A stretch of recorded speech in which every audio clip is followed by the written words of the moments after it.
देखो भाई सभी लोग देखिए, कल हम लोगों ने इक्विलिब्रियम का कॉन्सेप्ट देखा था जिसमें एक बात आई थी कि sigma F X is equal to 0 and sigma F Y is equal to 0। ठीक है, तो इतना हम लोगों ने कर लिया था। अब बात कर रहे हैं, फर्स्ट लॉ हो गया था, लॉ ऑफ इनर्शिया पे बेस्ड है, ज़्यादा उसमें अभी न्यूमेरिकल्स वगैरह नहीं मिलेंगे। आगे हम लोग बढ़ते हैं सेकेंड लॉ ऑफ मोशन पे। तो हेडिंग डाल लीजिए second law of motion.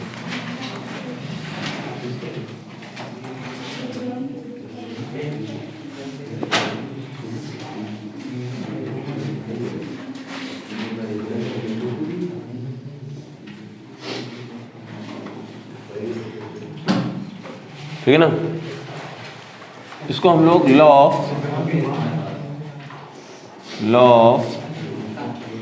Momentum भी बोलते हैं।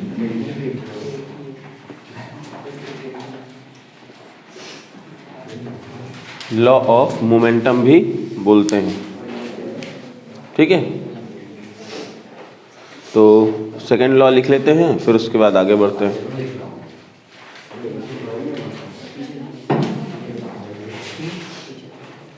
ठीक है ना, बोलूँ मैं? According to this law,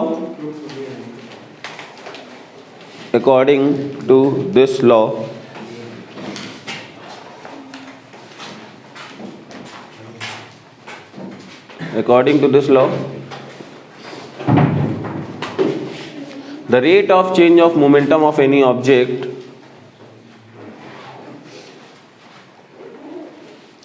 the rate of change of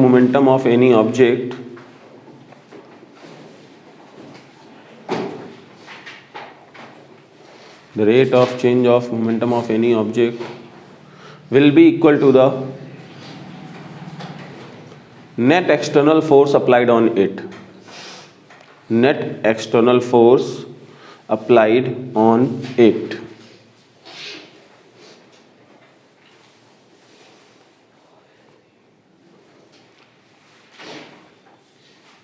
ठीक है, तो ये यहाँ पे हम लोगों ने लिखा हुआ है कि सर कोई ऑब्जेक्ट है सपोज, तो अगर कोई ऑब्जेक्ट है, इसकी इनिशियल वेलोसिटी u है, इसकी फाइनल वेलोसिटी v हो जाती है।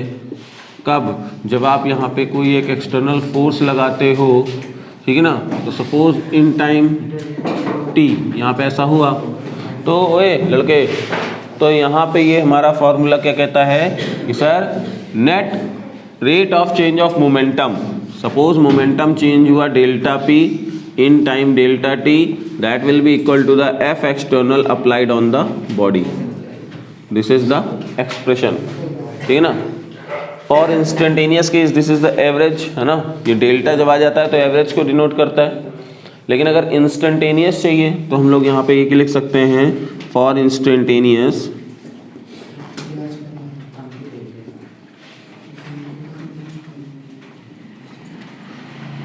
F external will be equal to, can be written as dp upon dt। ठीक है ना, ये चीज़ हो गया। लेकिन अब सर बात ये आती है कि सर p मोमेंटम हम लोगों ने पढ़ा है मास इनटू वेलोसिटी, तो जैसे ही हम लोग यहाँ पे रखेंगे फर्स्ट पे, put the value of p in first equation, then we will get F external is equal to d upon dt और ब्रैकेट में m इंटू v, दो वेरिएबल। ठीक है ना, तो कैसा होता है डिफरेंशिएशन दो वेरिएबल का, फर्स्ट को एज इट इज, दूसरे को डिफरेंशिएशन, प्लस दूसरा एज इट इज, पहले को डिफरेंशिएशन। तो बेटा प्रॉब्लम ये है कि सर अगर आप किसी ऑब्जेक्ट में फोर्स लगाते हो ना, तो उसकी वेलोसिटी तो चेंज हो सकती है लेकिन उसका मास चेंज नहीं हो रहा है। तो अभी नहीं हो रहा है, रिलेटिविस्टिक केस में मास भी चेंज होता है, तो आप वहाँ पे F बराबर ma नहीं लगा सकते हैं। रिलेटिविटी फिजिक्स में आप वहाँ पे F बराबर ma नहीं लगेगा, वहाँ पे ये पूरा फार्मूला लगेगा, क्योंकि वहाँ पे मास भी टाइम के साथ साथ चेंज हो रहा है। बट इन न्यूटनियन मैकेनिक्स, जो हम लोग यहाँ मैकेनिक्स पढ़ रहे हैं, उसमें मास चेंज नहीं होता है। तो मास चेंज नहीं होगा तो dm अपॉन dt क्या हो जाएगा, 0 हो जाएगा। This will become a, then this formula will become F external is equal to mass into a। ये फार्मूले में कन्वर्ट हो जाएगा। बोलो बात समझ में आई नहीं आई? फिर से एक बार मैं बता देता हूँ क्या करेंगे। Rate of change of momentum, जैसे आप लिखोगे let us consider an object of mass m, initial velocity u, final velocity v in a time t, then f external is equal to delta p upon delta t. This is the Newton second law. क्या बोलता है? Rate of change of momentum upon time, rate of change of momentum is equal to the force applied on it. ठीक है. Instantaneous के लिए ये delta वाले term dp में कन्वर्ट हो जाएंगे. p मोमेंटम की वैल्यू m इंटू वी रखोगे. दो वेरिएबल्स हैं तो फर्स्ट इंटू सेकेंड का differentiation plus second into first का डिफरेंशिएशन.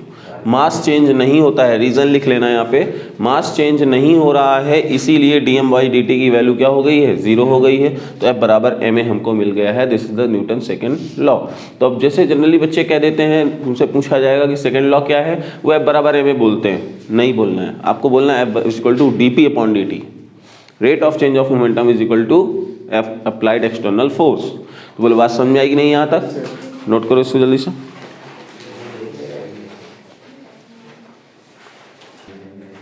हाँ, तो ये स्टेटमेंट मैं और बोल देता हूँ. This statement states that body will accelerate in the same direction where direction of applied external force. है ना. जिधर बॉडी मतलब कि मूव करेगी, कब किधर मूव करेगी? जिधर आप फोर्स लगा रहे हो. देखो जरा ध्यान से, जिधर फोर्स लग रहा है उधर तो एक्सेलरेशन हो रहा है ना. ये चीज़ है. ठीक है. अब हम लोग बात करते हैं कि सर मोमेंटम तो आपने यहाँ पे केवल बता दिया, लेकिन अभी मोमेंटम मुझे अच्छे से पता नहीं है. तो हेडिंग डाल लेते हैं, मोमेंटम क्या होता है.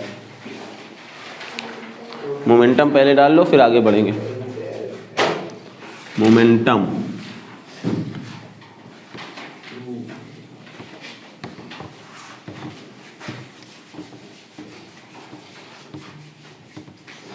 बोलो भाई, मोमेंटम क्या होता है? किसी को पता है? बोलो. इसके अलावा किसी कुछ पता है? बोलो. क्वांटिटी ऑफ, वो तो मास हो गया. कोई बॉडी जितना कंटेंट रखे हुए वो तो मास हो गया ना. और बताओ मोमेंटम. दांत मत निकालो, बताओ. एनीवन? किसी को पता है मास इंटू वेलोसिटी के अलावा? चलो एग्जाम्पल सुनते हैं, देखो ध्यान से. एग्जाम्पल ये है, वे एक पत्थर लीजिए और किसी की गाड़ी, अब से एक साथ गाड़ी खड़ी, फेंक के शीशे में मारी. मेरे वाले मत मारना, ठीक है ना. हाँ, वो जो रेनॉल्ड खड़ी है क्विड, उसमें मार देना. तो लेना और शीशा रखा है, उसमें पत्थर फेंक के मारना. तुम क्या देखोगे? पत्थर में ग्लास में स्क्रैचेस आ जाएंगे, लेकिन पत्थर अंदर नहीं जाएगा. नहीं समझ में आया? अभी एक्सपेरिमेंट कर लेना जब मनो, ठीक है ना. हाँ, तो नहीं जाएगा. और होगा क्या पता है कि वो, क्योंकि उसमें एक थिन लेयर लगी होती है, जिससे क्या होगा, वो स्क्रैचेस काफ़ी बड़े आ जाएंगे और फूट जाएगा, ये कंफर्म है. लेकिन स्क्रैचेस बहुत सारे आ जाएंगे.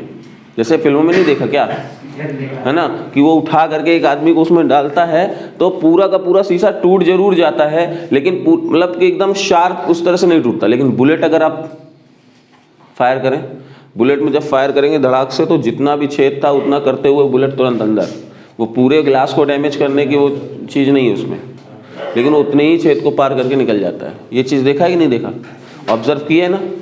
क्यों ऐसा हुआ?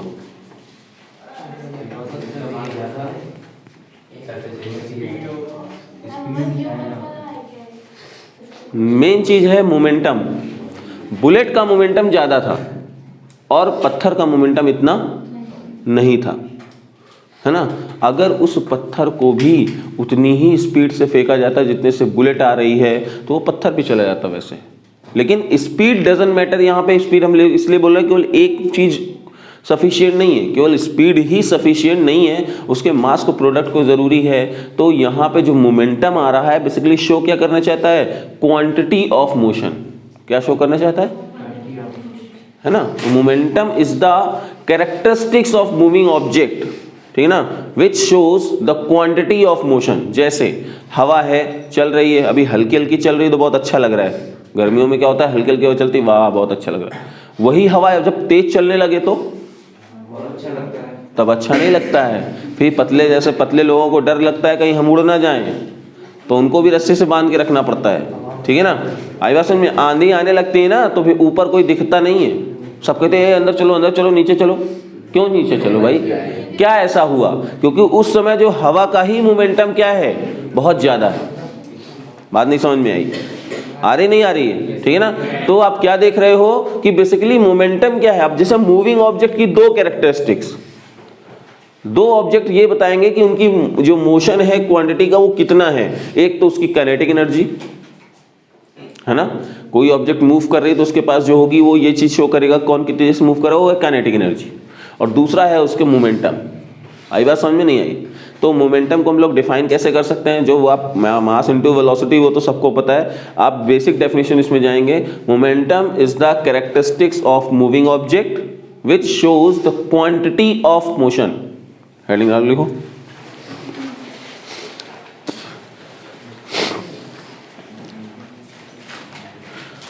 Momentum is the characteristics of moving object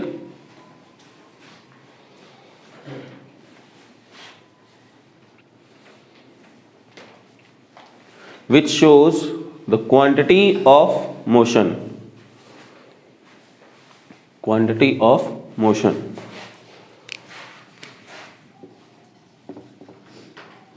ठीक है।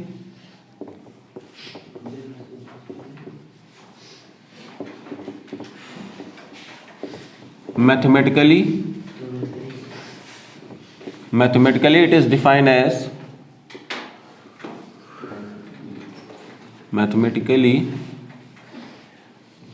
it is defined as product of mass into velocity.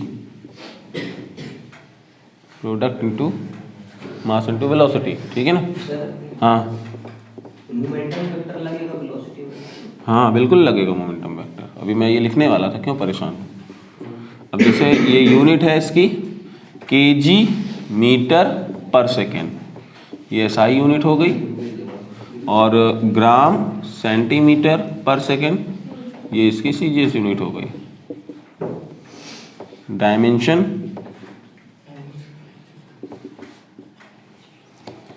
क्या होगा? MLT-1।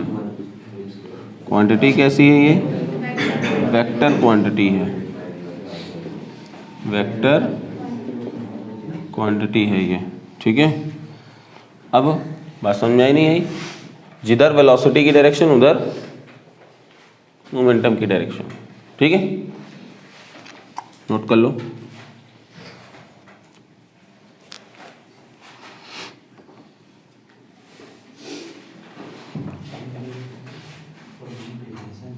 अच्छा, अब यहाँ पे हम लोग कुछ ग्राफ्स देखते हैं।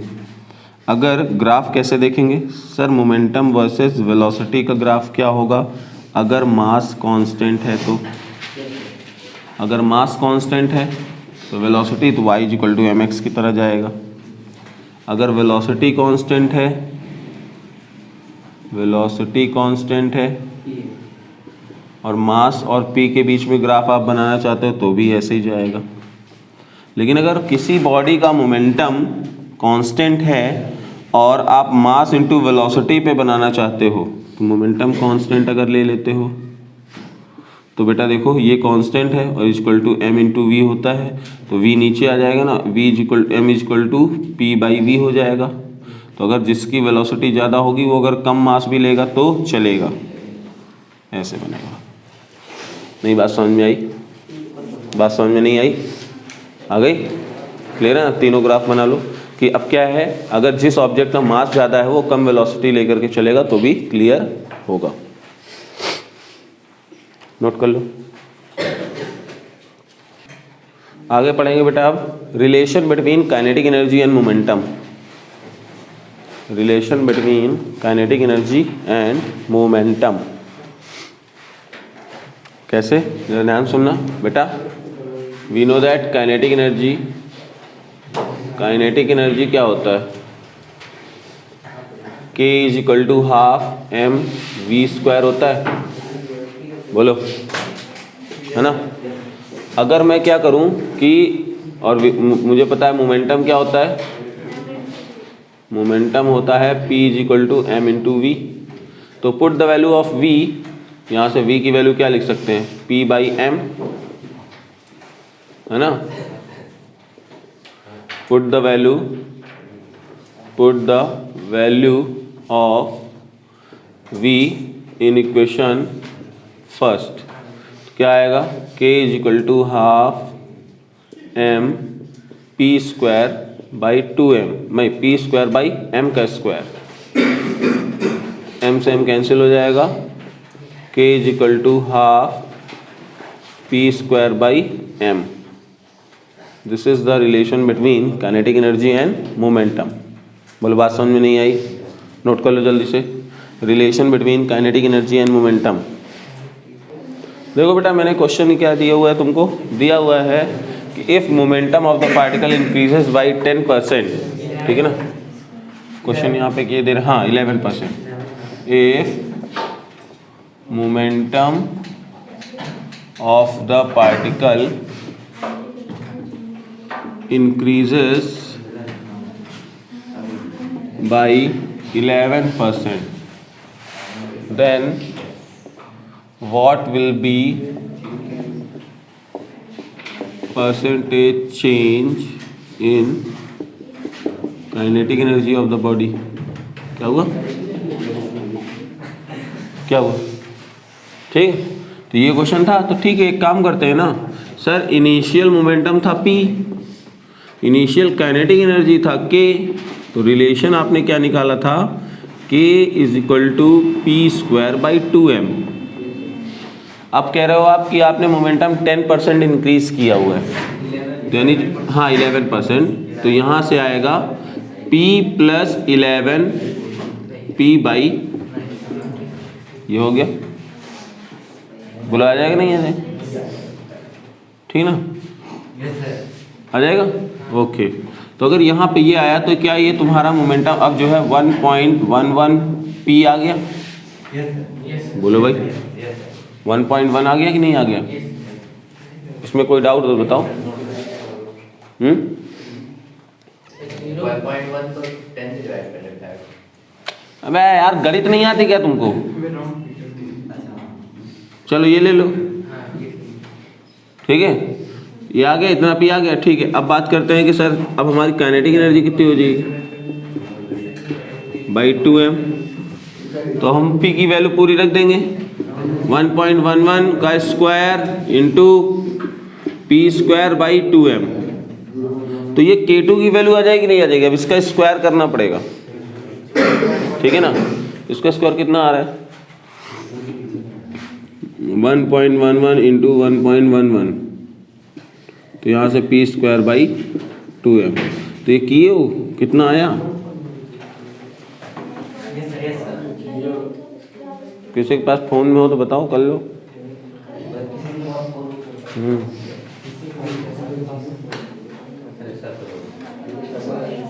अगर 10% कर देते तो शायद आसानी से आ जाता, चलो कोई बात नहीं, लेकिन अब कितना आ रहा है, 1 2 3 और ये यहाँ पे आ जाएगा, है ना, बोलो। तो ये इनिशियल काइनेटिक एनर्जी थी ना, देखो ये इतना आ गया k2 की वैल्यू, ठीक है। अब परसेंटेज चेंज इन k2 बोल रहा है, तो यानी ΔK/K इंटू 100, यानी k2 - k1/K1 इंटू 100, तो यहाँ से कितना हो जाएगा 1.23 K - K/K इंटू 100, कितना आ रहा है 0.23 इंटू 100, 23%। नहीं आया, नहीं आया, करने का तरीका समझ में आया। वैल्यूज़ अगर आप कैलकुलेट नहीं कर पाए तो यहाँ पे मल्टीप्लिकेशन करना था, क्लास 3rd का लड़का 4th का लड़का भी कर लेता है, 2 का लड़का, ठीक है ना। तो ये मल्टीप्लाई करने से ये आ गया ओए, तो k2 की वैल्यू आ गई। परसेंटेज चेंज कैसे निकालते हैं सबको पता है, final minus initial upon initial into 100। बोलो आया नहीं आया, नोट कर लो इसको, बच्चे को अंदर नोट करो। हेडिंग डालिए इम्पल्स। इम्पल्स क्या होता है,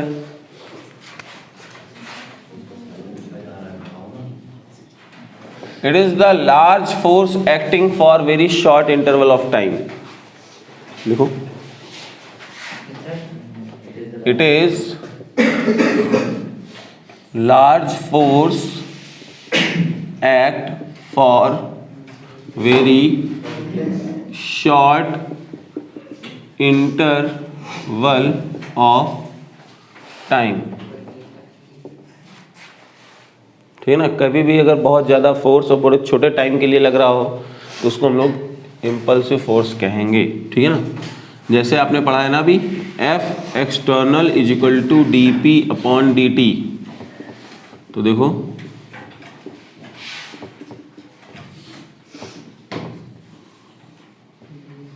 force very short interval of time के लिए, dt टाइम के लिए। तो इसमें ये चीज़ हुई, जैसे किसी बॉल को आप क्या करें, ऐसे दीवार में फेंकें, बॉल आया आया आया लड़ा और तुरंत वापस हो गया, तो बॉल ने दीवार पे एक फोर्स लगाया, कितने टाइम के लिए, बहुत छोटे टाइम के लिए। तो फोर्स और टाइम का जो मल्टीप्लिकेशन होगा that will give the impulse. ठीक है ना, तो मैथमेटिकली ये हम लोग यहाँ पे कैसे लिख सकते हैं, mathematically impulse defined as the product of force applied into time, force into time, ये लिख सकते हैं। आई बात समझ में? और ये चीज इसके भी तो इक्वल है,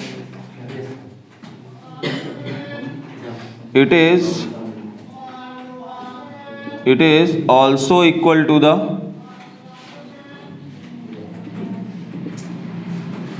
change in momentum, change in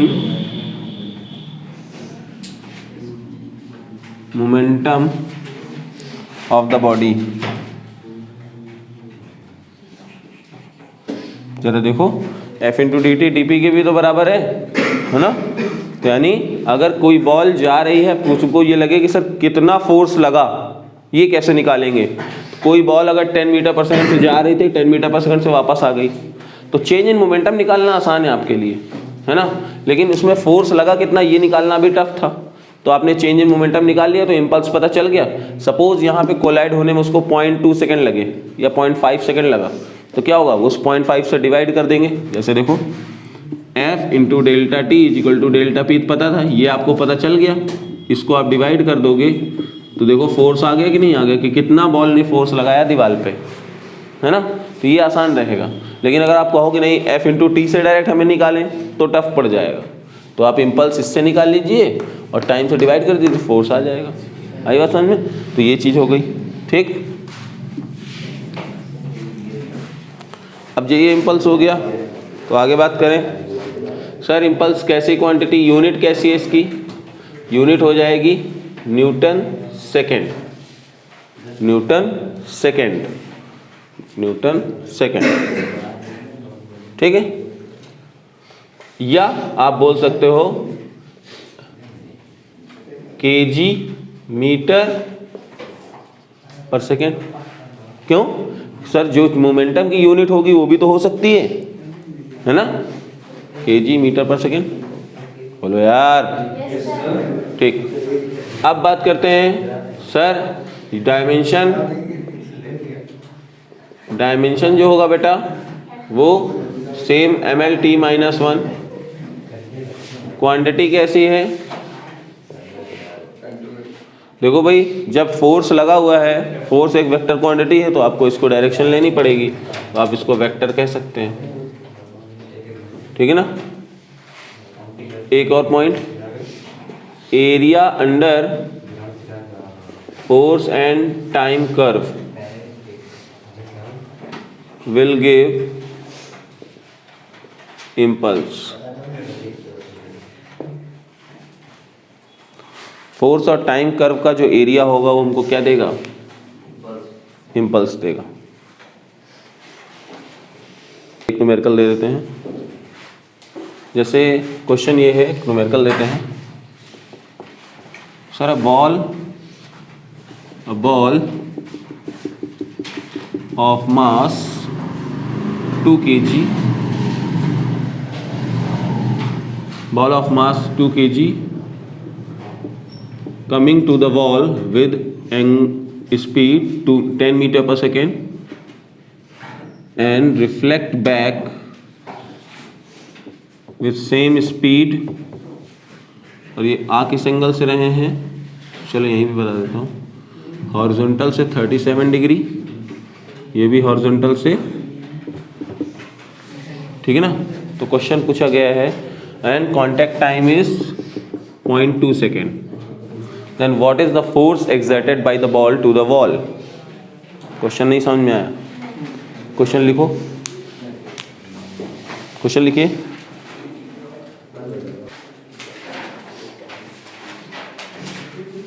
चलिए क्वेश्चन नोट करते हैं, तुम लोग अपना करते रहो। क्वेश्चन ये है, a ball of mass 2 kg coming to the wall with speed 10 meter per second by making angle 37 degree.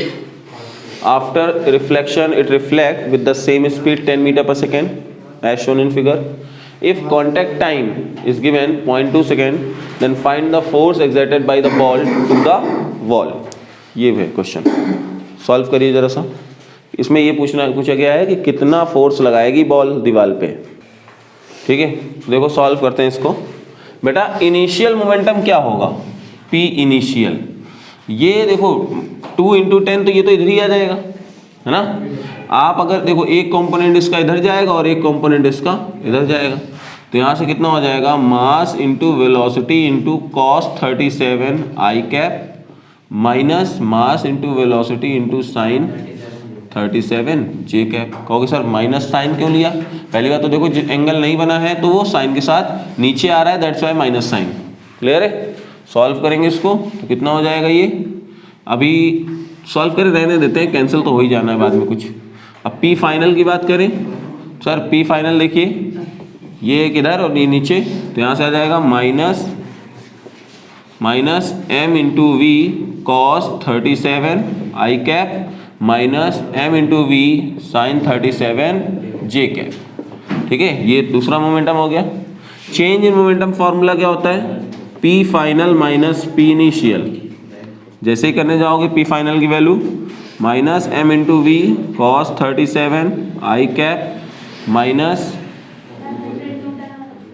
M V sine 37 J cap minus M V cos 37 I cap M V sine 37 J cap, है ना।